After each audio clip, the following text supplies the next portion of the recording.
month. Hani Mahmoud, Al Jazeera, Rafah, Palestine. The World Central Kitchen Aid Organization says it's resuming humanitarian operations in Gaza weeks after 7 of its employees were killed in an Israeli strike.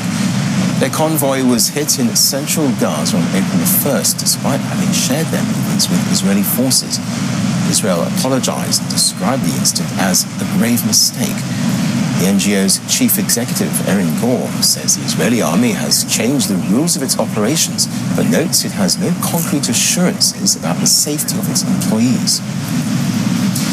Palestinian President Mahmoud Abbas has urged the world to help end the war and allow more aid into Gaza. He's been speaking in the Saudi capital, Riyadh, where he addressed the World Economic Forum.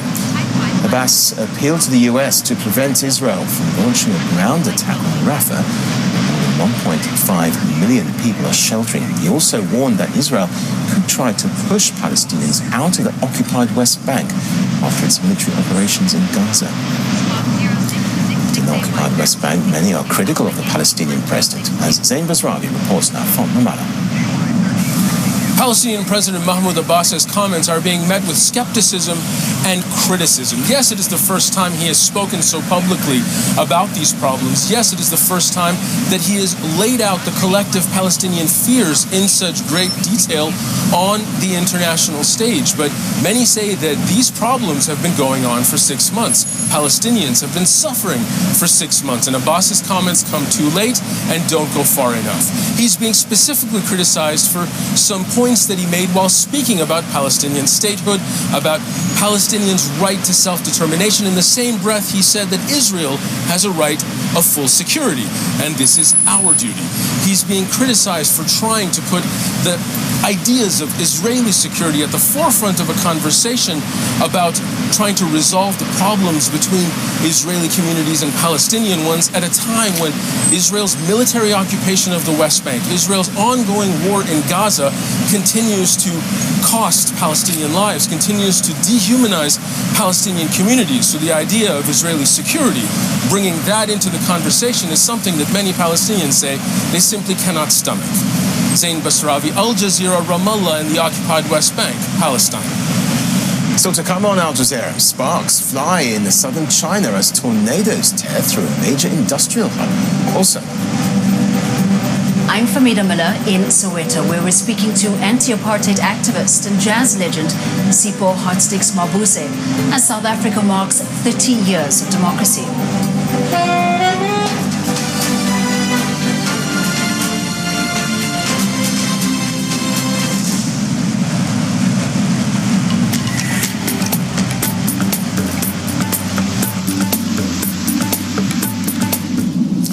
The spring thunderstorms have certainly been showing themselves as violent, deadly tornadoes out of huge thunderstorms in the plain states. The US Nebraska is particularly badly affected, all because of this typical setup. You draw moist air up from the Gulf till it reaches cold somewhere further north, and you draw a system up and a line of thunderstorms. Now, they're moving eastwards during Monday, so as Arkansas southwards to the Gulf Coast, it sees the biggest thunderstorms.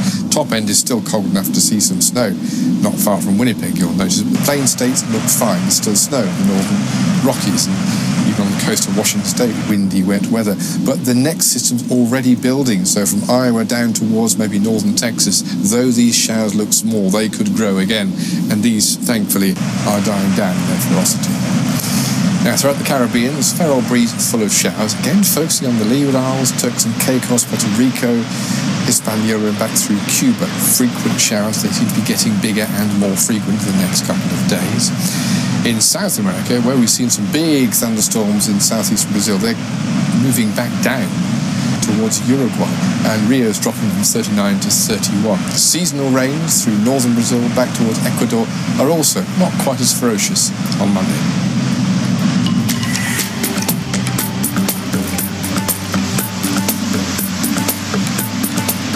This is the first genocide that we see in real time. It's the victims themselves who are recording their own genocide. There's this disconnect between what we are witnessing on social media versus what we're seeing on mainstream media. It is always an attempt to frame a two-sidedism, but there is no two sides to this. The Western media does have a Western bias. Those who understand what they are looking at, they are enraged. The Listening Post covers how the news is covered.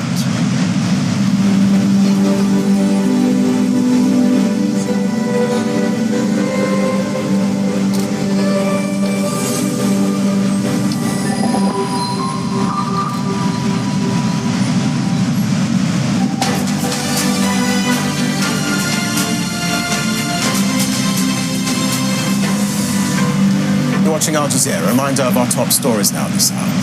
Student protesters across the United States are continuing to demand an end to Israel's nearly 7-month war on Gaza. Hundreds of demonstrators standing in solidarity with Palestinians have been arrested so far. 15 Palestinians have been killed by Israeli airstrikes across Gaza in the last few hours. At least 5 were killed in a strike on a home in the Shabura camp in central Rafah. More than 1.5 million displaced Palestinians are currently sheltering in the city. High temperatures are making life more difficult for displaced Palestinians living in makeshift tents in Gaza. Extreme heat has led to health warnings. Al Jazeera's Anas Al-Sharif reports now from northern Gaza. The summer season has started and displaced people are facing extremely challenging living conditions in makeshift tents. The tents are made of sheets, nylon and other materials. They become unbearable to live in as the weather gets warmer. The temperature inside the tents is often higher than outside. Palestinian families here in Gaza are struggling to cope. This is posing a serious risk to the lives of children and the elderly, especially those with chronic illnesses. We're experiencing extreme heat, which is unbearable. During winter, we endured freezing temperatures. As you can see, the tent is made up of nylon. There's very little between us and our neighbors. Summer has brought many challenges: insects, cockroaches, rats. The temperature has increased. When it's 40 degrees outside, the temperature inside the tents can reach 50 degrees. We urgently appeal to the international community to help us in this dire situation. Living in these tents is simply untenable. We lack food, water, and basic necessities. Sometimes we only have a small amount of drinking water. Fresh water is out of reach. We long for even just a breath of fresh air or breeze. The situation is unbearable. These are the dire conditions in which displaced Palestinians are living in. They are not safe from the heat, cold, or the spread of disease and insects. أنس الشريف الجزيرة شمال غزة. A tornado has struck the southern Chinese city of Guangzhou, killing 5 people. 33 others were injured when the twister landed mid-afternoon on Saturday. More than 140 factory buildings were damaged. A second tornado hit another district later in the day. Ma Jun is the founding director of the Institute for Public and Environmental Affairs in Beijing. He says extreme weather events are becoming more common around the world. The statistics show that there's an increasing frequency of extreme heavy rainfall in China, just like in many other parts of the world. Since 1960s, it's going up, and particularly in this region. And this region this year suffered from the earliest ever, a record-breaking early flooding from the beginning of this month. And then, before this tornado, the Pearl River, the Guangdong, the province of Guangdong have suffered 2 rounds of very heavy rainfalls, which triggered a warning of once in 100 years of flooding, and causing a lot of damage and some casualties already. So this is a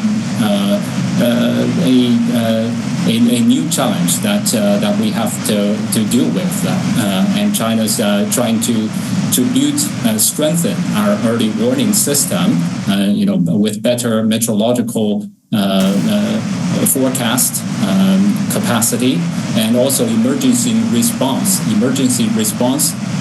capability is being strengthened. And over the long run, the cities and all need to be designed and planned with higher standards of flood discharge and waterlogging prevention. At least 5 people, including a 4-month-old baby, are dead after tornadoes hit the U.S. state of Oklahoma. The storms, which began late on Saturday night, have destroyed buildings and left thousands without power. More than 100 people have been injured. The Oklahoma governor has declared a disaster emergency for the state. Dozens of tornadoes have been reported across the American Midwest since Friday. UN Security Council says it's deeply concerned that Sudan's paramilitary rapid support forces are preparing an attack in El Fasher. The city is the last stronghold of the army in the western Darfur region. At least 21 communities have been attacked in the area since March. The number of civilians displaced by fighting in El Fasher has grown to 800,000 in recent months. The RSF took control of 4 other state capitals last year. Hiba Morgan reports now from Khartoum. The reason why the United Nations Security Council and other aid organizations and the United Nations Secretary General they're focusing on Al Fasher is because it's the city that many people from other parts of Darfur displaced to when their cities fell under the control of the paramilitary rapid support forces. The number of displaced people went from 300,000 to over 800,000 in recent months as a result of the RSF taking over other cities in the Darfur region. The concern is that these tribes, the tribes that are right now in El Fasher, are tribes that have been historically targeted by the paramilitary RSF since the start of the Darfur War in 2003. So there are fears that if the RSF starts attacking the city, then those tribes will be targeted just as the ethnic Masali tribe were targeted in West Darfur, in the city of Jenaina. Now that's where the UN said between 10 to 15,000 people were killed in the space of weeks by the paramilitary rapid support forces and allied militias. So the concern is that El Fasher will become what has been described as a kill box, and there will be a massacre where the RSF and their allied militia will target people based on their ethnicities. Now, there's been calls for a ceasefire and for the 2 warring parties to return to talks before the RSF attacks El Fasher. But so far, the 2 sides are yet to heed to those calls and announce that they will be resuming negotiations in the Saudi city of Jeddah between them, mediated by Saudi Arabia and the United States. So while the 2 sides are yet to return to a negotiating table or to agree to any ceasefire, there are concerns that once the RSF attacks those trapped in the city of El Fasher, ethnic or Zaghawa, people who have been historically targeted by the RSF, will be caught in the middle, and that there will be a massacre and ethnic cleansing. 30 years of democracy in South Africa may have achieved political stability, but with high unemployment and inequality, not everyone has received the better life promised in its constitution. With an election due next month, Jonah Harlow gauged the views of students at Johannesburg's Wits University. South Africa's University of the Witwatersrand, or WITS, has always been a politicised campus. It was a hotbed of student protest during the struggle against apartheid. When Nelson Mandela became president in 1994, I was a law student here. I wondered what WITS students make of this moment, 30 years on from South Africa's first free and democratic election. It remains really relevant to me because 30 years is not a long time.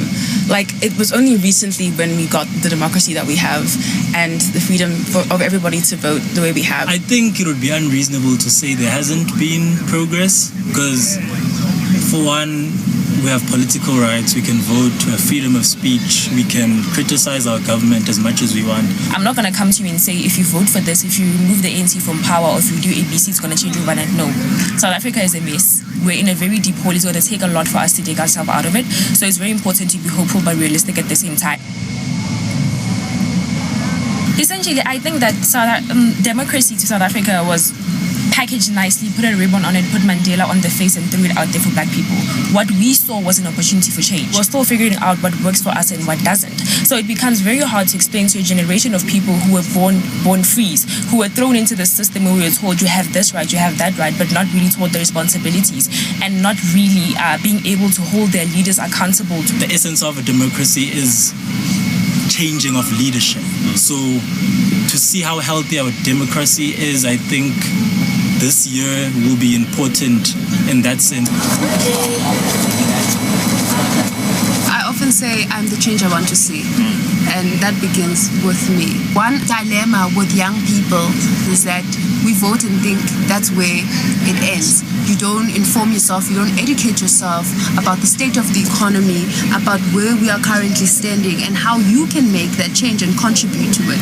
So I'm the change that I want to see is the power I hold in being a young person. I just got to university this year. I'm a first year. I'm now able to vote. So I think for me, my role as a student is to get everybody else who also just came here interested in making a difference. I love to say that one drop of water in the ocean means nothing, but 27 million? That holds some weight. So if 27 million voices agree to collectively make change, the voices of youth, the voices of the youth, we could do more in 5 years than has happened in 30 years, and that I can tell you. Guys, I'm so grateful to you for sharing these valuable insights into the state of South Africa and the future as you see it, and in this beautiful setting, Wits University, your university, my university too. Thank you for speaking to Al Jazeera. As South Africans fought to end decades of apartheid, music played a central role in rallying the freedom movement.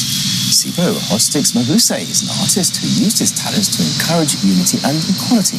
He says there's still a long way to go. Camilla Miller caught up.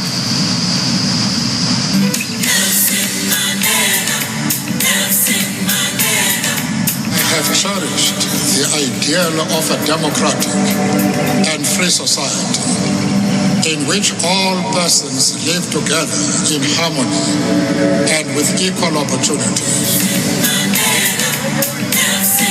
An important track, simply titled Nelson Mandela.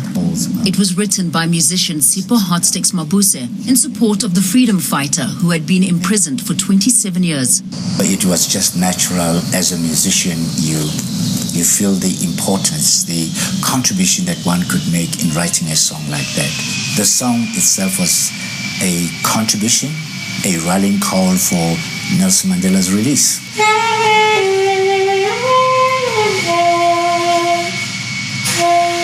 This is one of dozens of songs linked to South Africa's fight for freedom, written or performed by musicians locally and abroad. Mabuse worked with global stars like Miriam Makeba and Yuma Sikela, routinely bringing awareness to the struggle of millions of South Africans calling for an end to apartheid. South Africa held its first democratic election in 1994. So help me God. Mandela was elected president. 30 years on, several presidents and administrations later, critics say South Africa is struggling with a poor economy and governance, corruption and crime. It is important for us to see some of the good things that happened with democracy. And of course, we have not dealt with poverty. We have not dealt with those who came after us who are homeless. We have not dealt with our health issues. There are many challenges that will affect the youth, the young people who are unemployed. But it doesn't mean that nothing has been done. Mabuse says despite the challenges, many young South Africans today, one of them his daughter, have far more opportunities than before. Music and art played a significant role in South Africa's fight for democracy. In Soweto and other places, songs calling for freedom penned decades ago are still sung today when people want to express anger or discontent. And often people here have a lot to complain about.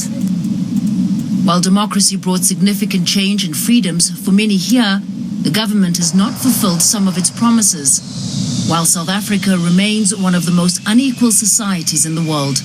Famida Miller, Al Jazeera, Soweto. You can find more news, information and analysis on our website, aljazeera.com, on all your devices. The news continues here after the listening post. Do stay with us if you can.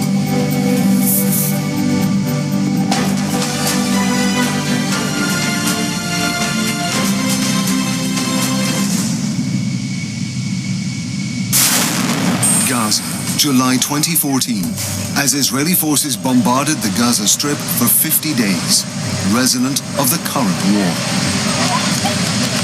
Death and devastation seen through the eyes of Palestinian cameraman Khalid Hamad, who filmed the strikes that took thousands of lives, including his own. Gaza, the last picture on Al Jazeera. 1 year into the civil war in Sudan, what is it about this story? The humanitarian costs have been staggering, but the news coverage has been minimal.